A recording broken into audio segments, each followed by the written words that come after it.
Before we start, a brief summary of Castlevania Rondo of Blood, including the secret director's cut ending. Michael!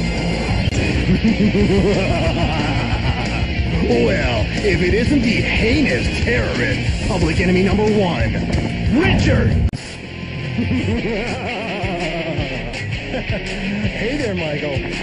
Are you still playing the hero? This wild dog of war is on the move, Michael. He'll bite you if you don't move it. Time for my afternoon tea. Nothing like sipping some delicious Darjeeling tea. And watching you getting your clock cleaned.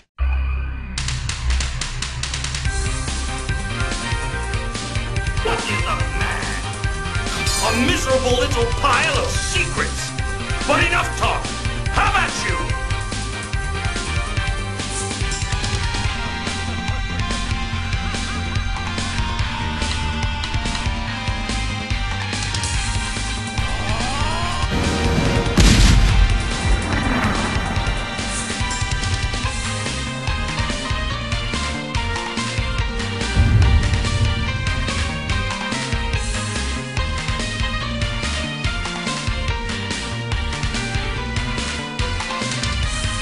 Unfortunately that didn't work, so let's go and do it again. I'm Evil Tim, and this is Castlevania Rondo of Blood. So let's go play Castlevania Rondo of Blood. We'll take our Bat Ride thing, and we will go to Algiba to save it from its annual Skeleton Pride Parade, egad.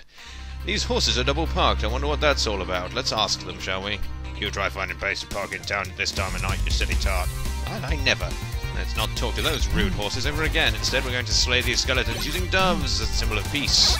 We can also throw odd little red birds into the sky. That is her knife, you see, and we can do that. That is her dark side clone thing. It's a very strange ability I really don't know the excuse for. And we have a ninja cat throwing ability as well. Maria is absolutely marvellous. She can double jump all the time, she can roll forever, she can throw cats at people, and she can defeat dragons by throwing dragons at them, as we will see later on. So we'd better get to that, hadn't we? She can also climb stairs. Is there any limit to her powers? No, none whatsoever. These guys are trying to ambush us, but we know they're going to be there, and so their ambush is useless. So let us proceed onward instead, defeating these guys who are throwing barrels at us. I guess maybe they're Donkey Kong skeletons or something very bizarre and strange. So we will not comment on it further. Instead, we'll face the ninja skeleton, and we'll roll towards him and defeat the living shit out of him. Hooray! Yes, her roll comes in handy for all sorts of things, and now let us demonstrate the fact that all of her food items have been replaced with cuter food items, so instead of eating raw meat, she gets to eat Sundays on Thursdays. Strange girl that she is. The inexplicably loud wall has been defeated, and now it's time to defeat this ectoplasm, but we can't let it curse us, that would be terrible, so we will retreat from it, and then we will attack it when its guard is down and it is strategically weak. Yes. Now we will brave this horrible chair, picking up the hearts, and then we will drop down the hole to get to stage 2 apostrophe, because that is where we are going. But before that, a stone flower thingy. I don't know why this is here. It doesn't give you anything for defeating it. It gobs skulls at you, and then it opens up and it fires these things. But all told, it's pointless. It doesn't even drop anything. It just leaves this man here who points that way as a sort of suggestion that maybe we should go that way. So let's believe him. I always believe statues, they've never lied to me before, don't you know? So we are already quite near the boss, this door, and then we will be menaced by a placeholder background. Good grief. Yeah, I don't think this is the background that's meant to be here somehow.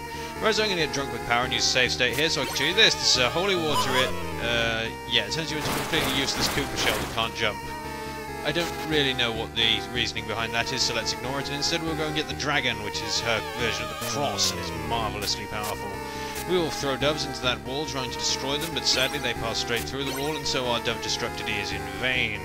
Okay, so now we're on to the dragon, let's go and throw it at a dragon, because that makes sense after all. Alright, so through this door we go, and onto the bridge, which leads to the Castle Dracula in the background. But, firstly, a tentacle, and we're a schoolgirl. Oh shit. Terrible things are going to happen, aren't they? Oh, no, it's just a water dragon, we're okay. Right, this is Leviathan again. This version of Leviathan is somewhat different to the previous one, in that it just jumps around a bit uselessly, gobs water at you, and then wraps itself around the bridge. You know, there's only 3 attacks. It's not really all that threatening at all, but it's quite a cool boss, I think. It's not that bad for a first boss. So all we got to do is throw doves at it whenever it jumps up, or lob dragons at it, or whatever we feel like doing, really, and then we will eventually defeat it, and it will attempt its fuck you attack on us, but it will fail. So it rolls around the bridge one more time, and we've already almost deaded it. And one more dove, two more doves, and it will be gone. It will be completely corpsed up. There it goes. And as said, it's got one more trick up its sleeve, but it doesn't have a sleeve, so the trick fails. That's what you get for trying to use sleeves when you don't have arms. No, that's not on at all. Right, so we're going to try and do that at the end of each stage when the orb drops on us. So here we go. Yay! Now you can get a good look at it. Right, so stage clear, and for taking no damage at all, we get an extra life. Marvellous. You can join us again in the next video, because we're going to do stage 2 apostrophe then, a stage you haven't seen before. There we go. So this one will be a sort of bridge thing again. We start on a bridge and we end on a bridge. How appropriate. I'm going to save stakes. I'm drunk with power. I've been Evil Tim, and this has been Let's Play Castlevania Rondo of Blood. Goodbye and good day.